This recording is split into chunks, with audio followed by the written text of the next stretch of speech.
Bueno, esta música ya nos indica que entramos en nuestro espacio de entrevistas.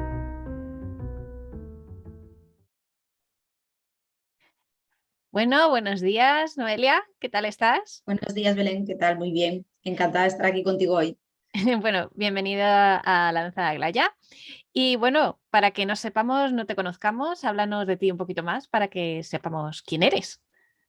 Bueno, pues soy Noelia Rodríguez Izquierdo, soy asesora familiar y desarrollo personal para personas con alta sensibilidad.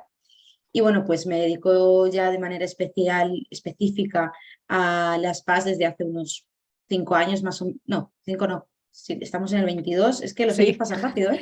sí, sí. Ya no, desde un poco antes de 2015 o por ahí más o menos, que decidí especializarme en la infancia con alta sensibilidad y posteriormente pues también en los adultos porque encontraba que había un apartado, ¿no?, del acompañamiento a las familias que no estaba cubierto, que muchos libros o muchos referentes en la crianza, bueno, pues daban ciertos consejos para poder educar a los niños con un nuevo modelo, ¿no?, más respetuoso, nuevo respecto a lo que nosotras a lo mejor hemos podido vivir como hijas en su momento, pero que había cosas que se nos quedaban cortas, ¿no?, para niños tan intensos y para niños pues con tantas preguntas, con tantos cuestionamientos. Entonces, bueno, como yo también soy PAS, soy mamá de 2 hijos con alta sensibilidad y también altas capacidades, decidí que me iba a centrar en esa minoría, pero que pese a ser una minoría somos muchos, que estábamos ahí un poco, ¿no?, pues esperando que alguien nos iluminase un poquito para saber qué cosas adaptar con este tipo de niños. Y bueno, nada, pues me fui especializando poco a poco y he estudiado neuropsicología de la infancia y la educación también para poder bueno, ofrecer a las familias una atención más especializada. O sea que bueno, en eso estamos. Para atendernos a todos mejor. ¿Y cómo Claro que sí. descubriste que eras paz? Mira, la realidad es que yo siempre percibí que tenía una sensibilidad distinta de forma natural. Bueno, ya se encargó también el mundo de hacerme ver que, ¿no?, que yo era diferente y era un poquito, ¿no?, distinta. Entonces, siempre lo integré como algo muy natural, ¿no? El ser más sensible y tal. Sí que es verdad que cuando era más jovencita, pues me suponía unos retos muy grandes porque en algunos momentos llegué a pensar que estaba loca, porque yo veía Ya. que todo el mundo me transmitía eso, ¿no? Que mi manera de sentir era como la impropia, que no era normal. Más que nada eso, ¿no? Como Mm. que no era válido, no era lo normal. Había una forma que era la normal y luego la mía. Eso es lo que yo sentía, el feedback que yo tenía desde fuera. También es verdad que, bueno, pues yo era una alumna muy destacada, muy sobresaliente y muy inteligente, pero tampoco se conectó ni se asoció que pudiera haber alguna relación entre estas dos cosas. Ujú. Entonces, bueno, pues fui creciendo siempre muy curiosa, intentando encontrar, ¿no?, las respuestas a esas preguntas tan profundas que yo me hacía y que bueno, nadie me sabía responder, incluso terapeutas, ¿no? Y Claro. bueno, al final yo creo que un poco, pues con todo este auge de Internet, siempre te vas topando con algún artículo, alguna cosa. Entonces, yo siempre digo que no tuve un momento eureka de alta sensibilidad como término, sino que Ujú. me iban llegando cosas y siempre es como que lo integré y dije, ah, claro, ves, esto soy yo. Y fue como algo muy natural. No fue una sensación de descubrimiento total porque yo sentía que eso tan propio de mí no podía ser yo la única persona en el planeta, ¿no?, que fuera de esa manera, Mm. que siempre hay más cosas que nos unen que cosas que nos separan o nos hacen diferentes. Siempre Ujú. hay alguien más en el mundo que está viviendo, sintiendo o pasando por lo mismo que tú. Y bueno, me fui topando con diversos artículos divulgativos y demás, y como que todo fue encajando. Y después sí que es cierto que con la maternidad sí que se impuso más esa necesidad de profundizar a un nivel quizá un poquito más técnico. Y bueno, pues cuando me convertí en madre fue cuando cambié un poco como mi rumbo profesional y estudié pedagogía y empecé, pues eso, con la niña a la teta, para cubrir un poco, al final un poco esas necesidades de madre, pero también esas inquietudes personales mías. eh, Tomé otro rumbo y ya me metí como más de lleno en todo el mundo de la alta sensibilidad, en la investigación, en la divulgación y en todo esto. Al final, Ujú. pues fue mi primera hija la que me trajo un poco, ¿no?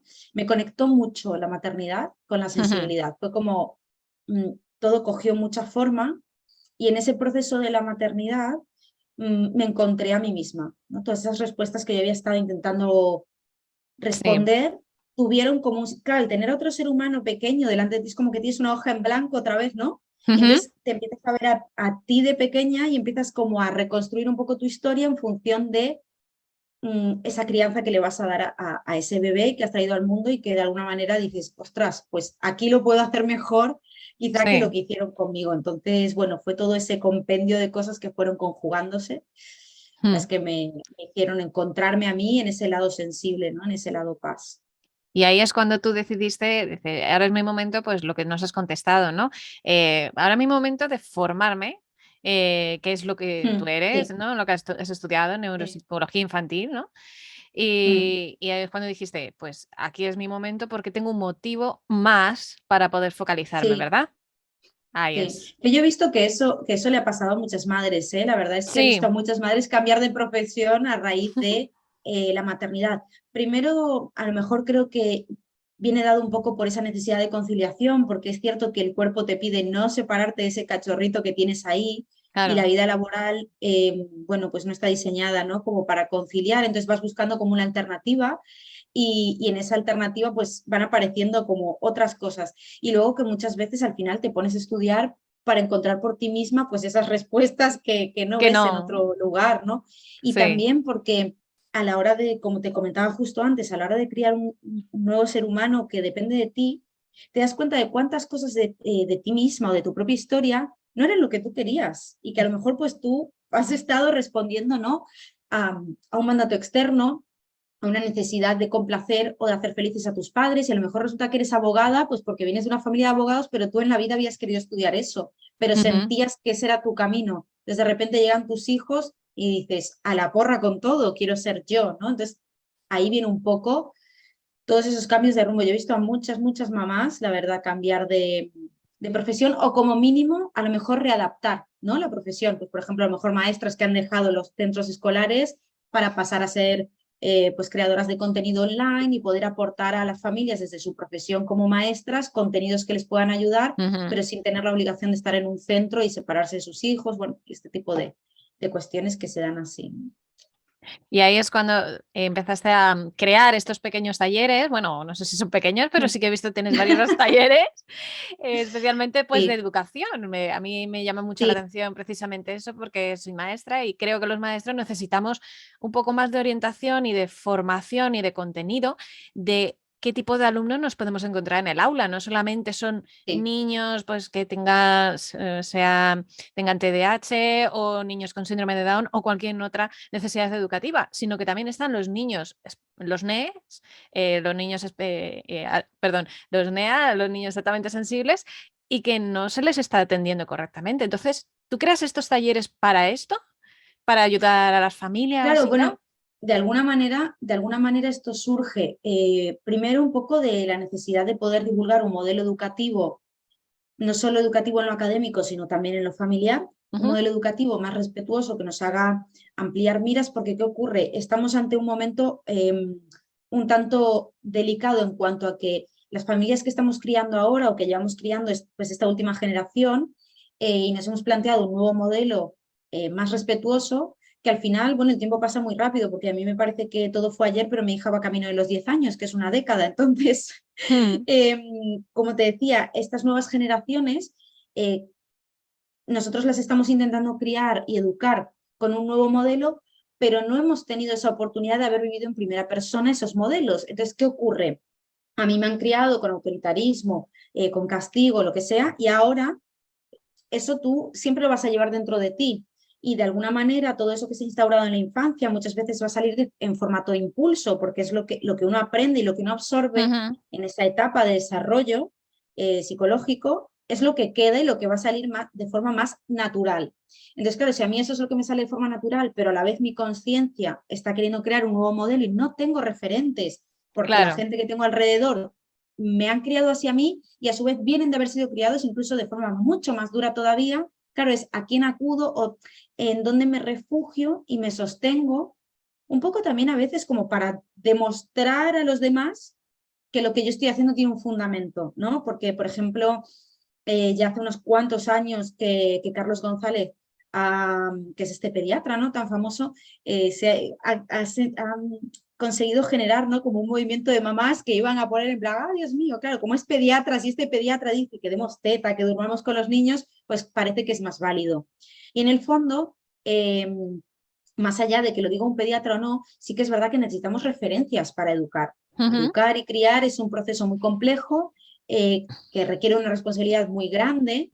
Y entonces, si yo no tengo a alguien que esté un poquito por delante o que esté capacitado, que esté formado para esto, que me diga más o menos si voy bien o por dónde puedo ir, claro, de repente me quedo un poco, ¿no? Pues Sí, así en babia. Y si pregunto pues a buscando, mis abuelas, a mis tías, mis suegras, mi madre, pues desde luego el modelo va a ser otro. claro. Entonces de ahí surge un poco toda esta necesidad de crear talleres, de capacitar a las familias, capacitar a los centros escolares, porque estamos ante un proceso y un momento de cambio bastante importante a nivel de paradigma educativo. Y entonces todo eso requiere de mucha divulgación, de investigación, de formación. Ujú, Lo que pasa es que, bueno, pues como esto no siempre es ofrecido desde el punto de vista público o a lo mejor estatal, las ujú. familias, los profes y esta gente con estas necesidades acaban acudiendo por sí mismos a talleres Sí. o asesorías personalizadas, que es un poco el trabajo que yo hago, ¿no? Para poder empaparse de eso y tener claro, bueno, y además de los libros, ¿no? Pues tener un poco más claro por dónde ir. Y de ahí Ujú. también, volvemos a lo de antes, mi deseo de especializarme en este tipo de niños en concreto y en este tipo de adultos en concreto, básicamente porque es mucho más fácil conectar con esas personas que están viviendo lo mismo que yo y que esas personas conecten con alguien que también les entiende porque vive en primera persona los mismos retos o las mismas dificultades. Ujú. Así que por ahí van las cosas. Pues respondiendo, siguiendo esto que nos estás contando, eh, te voy a hacer un dos en uno, dos preguntas ¿Vale? en uno, ¿vale?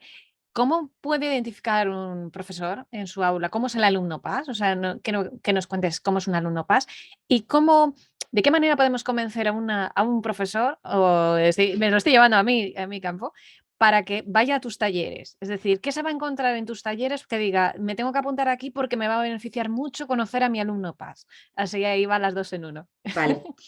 Bueno, primero, desde luego hay que tener claro que no hay un alumno PAS igual al otro, igual que no hay un niño, ningún niño igual a otro. Entonces, sí que hay una serie de características que dependiendo un poco de pues, si el niño es introvertido, extrovertido, un poco su contexto familiar, dependiendo de unas cuantas variables, ese alumno PAS se va a manifestar de una manera o de otra en el aula. Pero muchas veces nos podemos encontrar con alumnos que se aturullan con el ruido de la clase, que no están a gusto pues, con el ruido de las sillas arrastrándose, que a lo mejor se quejan de determinadas actividades en concreto porque a nivel sensorial no les gusten o no les agraden. Nos podemos encontrar con el niño PAS sobreestimulado por el ambiente de clase, que se convierta todavía en un alumno más ruidoso, más inquieto y más molesto a ojos del profesor, o por lo contrario nos podemos encontrar a un niño con alta sensibilidad que se sienta tan abrumado que se enroque completamente y no podamos obtener su participación, su colaboración en clase, y se quiere hacer un poco así como invisible y bicho Mm, bola. Eh, a menudo esos son niños que el jaleo de la clase no les gusta mucho, que les importa muchísimo el tono con el que el profesor se comunica, las palabras que elige el profesor, que suelen estar muy pendientes de las necesidades de otros compañeros si sufren, o que muchas veces son también un poco más vulnerables a ser blanco de las burlas, pues precisamente un mm. poco por todo esto, porque a lo mejor lloran un poco más, porque a lo mejor se muestran interesados en cosas más profundas y más complejas, entonces los otros niños, como no lo entienden, pues hacen burla de eso. Entonces es un poco pinceladas, porque luego habría que analizar cada aula en concreto, ¿no? Realmente es muy difícil poder sentar como una base firme y decir esto y esto se tiene que dar sí o sí. Pero sí que podemos ir viendo un poquito eso, o bien un enrocamiento y una falta de Ujú. participación y una sensación de agobio por parte del niño, o bien pues que esté tan saturado que, ¿sabes?, esté dando vueltas por ahí, sea muy difícil obtener su atención, o niños que también se van mucho, se aburren en clase a lo mejor o se quieren abstraer, entonces se van a su mundo, y son niños que muchas veces, pues TDAH, porque no hace caso en clase, ¿no? Es que el niño tiene capacidad de foco y de atención, lo que pasa es que está llevando su atención a otro lugar porque no está conectando contigo, ¿no? Ujú. Entonces, ese es un poco como el panorama general. Ujú. ¿Y qué es lo que se pueden encontrar los profesores o por qué venir a mis talleres? Bueno, pues un poco esto, ¿no? ¿Qué podemos encontrar? Que de esta manera, si un profesor acude pues a un taller, un programa, un curso, lo que sea, conmigo, podemos detectar primero en su aula en concreto, porque me va a poder contar lo que vive en su aula en concreto, qué niños Ujú. tienen esa probabilidad de ser niños con alta sensibilidad, cómo crear un mejor ambiente de clase, cómo cohesionar tu alumnado no PAS con tu alumnado PAS, porque el 80% Claro. de las personas no lo son y el otro 20% sí. Y bueno, esto es una media, entonces a veces el porcentaje puede no estar repartido de forma equitativa, 80-20, ¿no? Ujú. Esto es una media. Entonces, tan importante es detectar las necesidades del niño con alta sensibilidad e integrarlo, como también enseñar a la persona que no tiene alta sensibilidad a aceptar esa parte paz del otro y coexistir. Es decir, no es una cosa mejor que la otra, sino que simplemente tenemos que ver las fortalezas de cada uno, porque tiene sus ventajas no ser paz y tiene sus ventajas serlo. Y que como grupo podamos equilibrar esas necesidades para obtener una mejor experiencia académica, ¿no? Poder abordar con las familias, cómo contarles a las familias, mira, estoy detectando que a lo mejor tu hijo puede tener alta sensibilidad, qué herramientas poder darles a esas familias, cómo trabajar en conjunto, familias, centro educativo, familia, Ujú. profesorado. Es un poco todo este tipo de cosas. ¿Cuáles son Sí. las bases de la alta sensibilidad? ¿Cómo detectar a esos niños? ¿Cuáles son las necesidades que esos niños tienen, tanto si son más introvertidos como extrovertidos? Bueno, un poco todo esto es lo que podemos ir trabajando a través de los talleres y a través de la formación para profesorado y también para familias, ¿no? Es un poco de lo que se trata. De momento queda todo, la pelota queda en el tejado de los profesores que se quieren formar de manera privada y pagarse sus cursos y sus talleres porque, bueno, pues es una formación que no se ofrece en todos los colegios. Bueno, a nivel público tampoco conozco ni en todos ni ninguno Ujú. que conozca que realmente le estén poniendo mucho empeño. Pero bueno, empieza así, ¿no? La cosa y luego seguramente conforme esto se va haciendo más conocido, Sí. llegará la necesidad de formar al profesorado, igual que ha llegado pues con el autismo, con algunas otras características. Cabe destacar que la alta sensibilidad no es un trastorno, entonces muchas veces no se le da tanta importancia a estas cosas. Lo mismo pasa muchas veces con las altas capacidades, ¿no? Como no es un trastorno, parece que esas necesidades específicas eh, son como de sobra, ¿no? Si los niños tienen mucha capacidad, pues entonces ya está, no hay que ayudarles a gestionar esa capacidad o Ujú. esa sensibilidad. Y sí que hace falta, por supuesto. Vale. Yo creo que queda claro que los profes tenemos que saber sobre esto, porque precisamente Sí, lo que tanto lo que tú estabas comentando como lo que yo decía, necesitamos tener esta información para poder identificarlos en el aula. Nosotros, nuestra función principal es atender, darles una educación lo más personalizada posible dentro de lo que podemos hacer dentro de las aulas, pero sí, sobre todo, si ni siquiera han oído hablar de la alta sensibilidad, claro. automáticamente van a llevarlo, pues precisamente porque eso tiene características muy parecidas a precisamente al TDAH. Entonces es muy probable que acabe, entre comillas, diagnosticado con un TDAH y no con una alta sensibilidad. Y bueno, es que se nos está acabando el tiempo, Noelia. Nos Es que queda estamos, muchísimo por hablar, nos pero queda, bueno, solo pero comentar sí, que en esto que comentas del TDAH me gustaría añadir el sí. tema de tanto el TDAH como cualquier otra cosa, que el ser humano es complejo, pero a la vez en algunos sentidos es básico. Entonces, ¿qué quiero decir con esto? Que, por ejemplo, que un niño tenga una alta sensibilidad sensorial no siempre es indicador de ser paz, no siempre es indicador de autismo, no siempre, ¿por qué? Porque evidentemente se pueden compartir. Es decir, hay cachitos Ujú. de aquí, cachitos de allá, no son características completamente estancas. Eh, la alta sensibilidad se configura con estos cuatro pilares, el autismo con estos pilares, alguno de esos puede coincidir, pero no quiere Sí. decir necesariamente que estamos hablando de la misma cosa, porque yo me encuentro muchas veces comentarios en redes, a lo mejor en mi contenido, de gente, uy, cuidado porque es autismo. Bueno, es que hay primero que hay que ver cada caso en específico y no podemos, evidentemente, o sea, se hace un trabajo divulgativo, luego cada familia tendrá que recurrir a un profesional que le ayude a identificar a su hijo en concreto, ¿no? Claro. Pero lo mismo con el TDAH, lo mismo con un montón de otras cosas, que como creo que hay una tendencia bastante al alza de mm, siempre tirar primero al trastorno y como a lo que va mal, por decirlo así. Ujú. Eh, Hay niños que están siendo medicados para un TDAH que no es muchas veces. Entonces, por eso es muy importante el trabajo divulgativo, porque si comprendemos cómo funciona la alta sensibilidad o cómo funciona un cerebro divergente, que dentro de la divergencia, de la neurodivergencia, hay muchas vertientes, pues va a ser mucho más fácil que podamos encontrar las características específicas de ese niño y atenderle de manera más concreta según sus necesidades, en vez de ¿no? Pues enseguida empezar pues, a introducir medicación y cuestiones que son un Claro. poquito más serias, ¿no?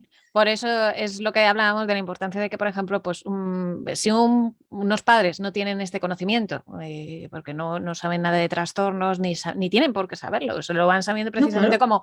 como tú también lo has dicho, esa necesidad de saber, de Mm. contactar, de conectar con mi hijo, entonces puedes leer más, puedes formarte más. Pero si es que además el profesor solo tiene lo que ha recibido de manera académica, A, B, C y C, D, H y ya está, y no hay más, y JHQ y ya está, y no sabe más, y nunca ha oído, ni siquiera le resuena la palabra alta sensibilidad, ahí es donde automáticamente va a su conocimiento previo. Dice, este niño está Claro, actuando así y hay que hacer claro. esto, ¿no? Es que no creas que, por ejemplo, en el máster de neuropsicología infantil viene la alta sensibilidad. Quiero decirte que, o sea, es que muchas veces ¿Qué la pasa gente va también por a los alto? títulos o a las carreras y a los contenidos y, bueno, no siempre las cosas están actualizadas y no todo se enseña en la universidad y no todo se aprende según el título que tengas. Hay muchos Ujú. profesionales que para ser unos buenos profesionales y estar actualizados se tienen que continuar formando por su cuenta y hay que actualizarse en Claro, todo momento, incluso aunque tu carrera o tu ámbito profesional no te proporcione esa actualización. Al final la tienes que buscar tú, porque si no te quedas, pues eso, un poco en la era de los dinosaurios.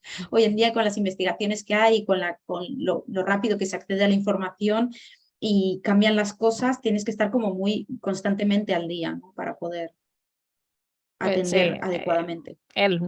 de ahí esa sugerencia que lanzamos a los maestros de formaros también, pues Noelia ofrece unos talleres que os ha dicho que el contenido está muy interesante, así que tenéis que apuntaros Ahora por mismo, de ella. hecho, estamos empezando un reto, o sea, empieza el lunes un reto gratuito que estoy preparando en el que invito a todos los profes, padres y madres a apuntarse a través de Telegram, lo pueden encontrar en mis redes sociales, precisamente para esto, para poder ir ayudando a la gente a identificar estas cuestiones y bueno, divulgar un poquito más Claro, con cierto rigor científico estos temas.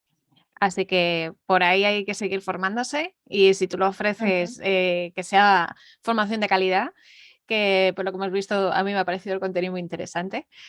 Y antes, como te estábamos comentando, que se nos estaba acabando el tiempo, pero es que quiero, sé que nos dejamos cositas en el tintero, así que si en algún otro momento te apetece más adelante, volveremos a ampliar Sí, más y así damos más vale. información.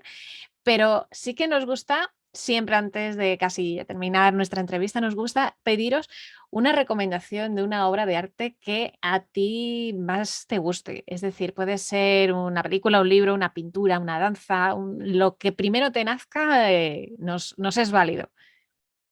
Hombre, para mí definitivamente Amélie es paz por excelencia y es una de mis películas favoritas y me parece que bueno, pues de alguna manera refleja muy bien esa alta sensibilidad y ese deseo de cambiar el mundo un poco, ¿no? Y para mí tiene un lugar muy importante en mi corazón, así que la recomiendo a todo el mundo, por supuesto, para que puedan profundizar un poquito más en ver de forma más práctica cómo puede ser una paz en la vida real dentro de la ficción Sí. con sus matices. Y antes de despedirte, evidentemente, como nos has dicho que tienes en redes sociales, te tenemos que localizar para darte a Sí, seguir, para poder continuar viendo los talleres que ofreces. Y entonces, ¿dónde te podemos encontrar para no perdernos tus novedades, bueno, para poder vale. apuntarnos? ¿Dónde estás?